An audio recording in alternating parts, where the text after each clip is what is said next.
Hello, നമസ്കാരം. എന്തുണ്ട് വിശേഷം? എല്ലാവർക്കും സുഖമല്ലേ? അപ്പോൾ ഞാനിന്ന് വന്നിട്ടുള്ളത് നമ്മുടെ ഒരു 48 അവേഴ്സിൽ നമ്മുടെ ലൈഫിലേക്ക് എന്തായിരിക്കും സംഭവിക്കാൻ പോകുന്നത്, ഒരു 48 അവേഴ്സിൽ നമ്മുടെ ലൈഫിൽ എന്തായിരിക്കും സംഭവിക്കാൻ പോകുന്നത് എന്ന് നോക്കാം. 48 അവേഴ്സിൽ എന്തായിരിക്കും നമ്മുടെ ലൈഫിൽ പ്രധാനമായിട്ട് നോർമലി സംഭവിക്കുന്നതിലല്ലാതെ മറ്റെന്തായിരിക്കും സംഭവിക്കാൻ പോകുന്നതെന്ന് നോക്കാം. ഞാൻ ഷോർട്സ് എടുക്കാൻ ഈ കാർഡ് യൂസ് ചെയ്യുന്നത് മറ്റേ ക്ലാസിക് കാർഡ് യൂസ് ചെയ്താൽ എന്നത്തെ കുറച്ച് കാർഡ്സിന് പ്രശ്നമുണ്ട്. അത് എനിക്കിടയ്ക്ക് റെസ്ട്രിക്ഷൻ മോഡ് വരുന്നുണ്ട്, അതുകൊണ്ടാണ് കേട്ടോ. ഓക്കെ, ഫസ്റ്റ് കാർഡ് നോക്കാം.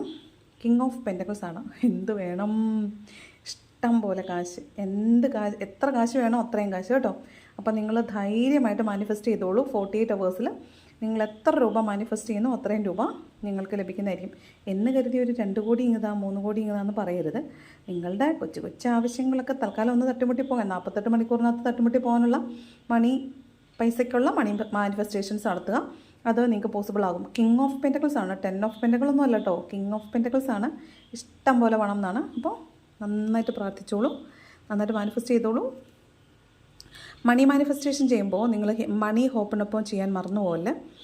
പറയേണ്ടത് dear Mani please forgive me, I am sorry, I love you, thank you. ഇത് പറയണം കേട്ടോ. അപ്പോൾ നിങ്ങൾ ഹോപ്പണൊപ്പനോ ആളുകൾക്ക് വേണ്ടി ചെയ്യുന്നുണ്ടെങ്കിൽ ഇത് തന്നെ പറയണം. ഡിയർ മണി എന്നുള്ളിടത്ത് ഡിയർ ആ പേഴ്സൻ്റെ പേര് പറഞ്ഞിരുന്നാൽ മതി ഹോപ്പണൊപ്പനോ ചെയ്യുമ്പോൾ കേട്ടോ. അപ്പോൾ ഫസ്റ്റ് കാർഡ് വന്നിട്ട് കിങ് ഓഫ് പെൻറ്റക്കിൾ ആയിരുന്നു.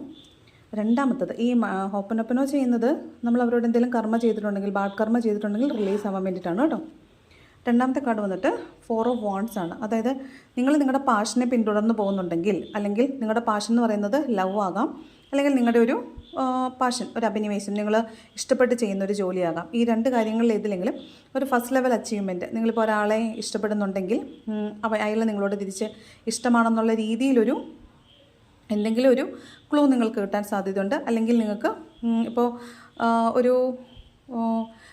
നിങ്ങളിപ്പോൾ ടാരോ പഠിക്കാനൊക്കെ ഉദ്ദേശിക്കുന്നവരാണെങ്കിൽ നിങ്ങൾക്ക് ഒരു ടാരോ കാർഡ് വാങ്ങിക്കാനൊക്കെ പറ്റും. അപ്പോൾ നിങ്ങളുടെ ഫസ്റ്റ് ലെവൽ അച്ചീവ്മെൻറ്റ് ഫിനിഷായി. അപ്പോൾ ആ 4 ഓഫ് വാണ്ട്സ് എന്ന് പറഞ്ഞൊരു അച്ചീവ്മെൻറ്റിലേക്ക് നിങ്ങൾ എത്തുന്നുണ്ട്. അതാണ് ഒരു 48 അവേഴ്സിലെ സെക്കൻഡ് കാര്യം എന്ന് പറയുന്നത്. തേർഡ് കാര്യം എന്താണ്? 3 ഓഫ് പെൻറ്റക്കിൾസ് ആണ്. അതായത് ഒന്നുകിൽ നിങ്ങൾ പുതിയ ഒരു കാര്യം പഠിക്കാൻ പോകും, അല്ലെങ്കിൽ നിങ്ങൾ പഠിച്ചുകൊണ്ടിരിക്കുന്നതിൻ്റെ ഹയർ സ്റ്റഡീസിന് പോകും, അല്ലെങ്കിൽ നിങ്ങൾ നിങ്ങളുടെ മെൻറ്ററിനെ കണ്ടെത്തും.